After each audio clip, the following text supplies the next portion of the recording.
Hello बच्चों, कैसे हैं आप सब लोग। आज हम शुरू करने जा रहे हैं पाठ 16 अव्यय। क्या कहता है पाठ? अव्यय क्या होते हैं, यह कितने प्रकार के होते हैं, हिंदी भाषा में उनका क्या महत्व है।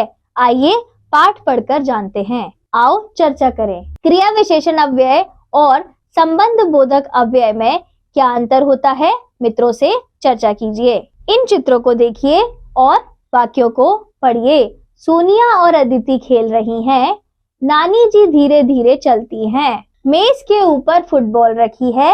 छी छी कितनी गंदगी है। दिए गए वाक्यों में आए रंगीन शब्द और धीरे धीरे, ऊपर और छी छी ऐसे शब्द हैं जिनमें संज्ञा, सर्वनाम, वचन, काल, लिंग के कारण कोई बदलाव नहीं हुआ है। यह हमेशा एक से रहते हैं। अव्यय वह शब्द जिनमें लिंग, वचन, काल, सर्वनाम आदि के कारण कोई परिवर्तन नहीं आता, उन्हें अव्यय शब्द कहते हैं। अव्यय शब्दों को अविकारी शब्द भी कहते हैं। अव्यय का शाब्दिक अर्थ होता है जो व्यय ना हो, जैसे आज, कल, इधर, उधर, किंतु, परंतु, लेकिन, क्योंकि, इसलिए, अब, जब, तब, वह, वहां, यहाँ, तेज, कल, धीरे आदि।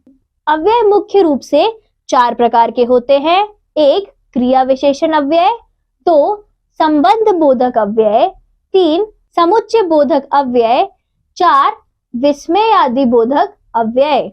क्रिया विशेषण अव्यय, क्रिया की विशेषता बताने वाले शब्दों को क्रिया विशेषण अव्यय कहते हैं। जैसे लड़का तेज दौड़ रहा है, इस वाक्य में तेज अव्यय शब्द है।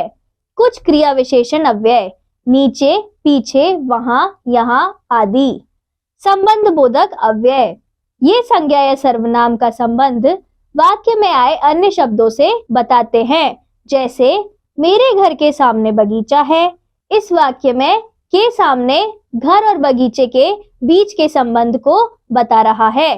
कुछ संबंध बोधक अव्यय, के अंदर, के ऊपर, के बाहर आदि।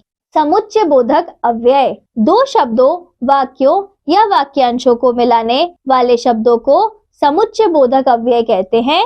जैसे और, वरना, क्योंकि या किंतु आदि।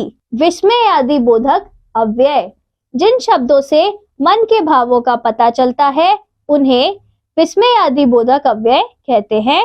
जैसे अरे, वाह, हाय, छी छी आदि। विस्मय आदि बोधक शब्दों के बाद विस्मय आदि बोधक चिन्ह लगा होता है, यही इसकी पहचान है। कुछ विस्मय आदि बोधक अव्यय, उफ, हाय, आ, अरे आदि। पाठ पढ़कर हमने सीखा वे शब्द जिनमें लिंग, वचन, काल, सर्वनाम आदि के कारण कोई परिवर्तन नहीं आता, उन्हें अव्यय शब्द कहते हैं। अव्यय शब्दों को अविकारी शब्द भी कहते हैं।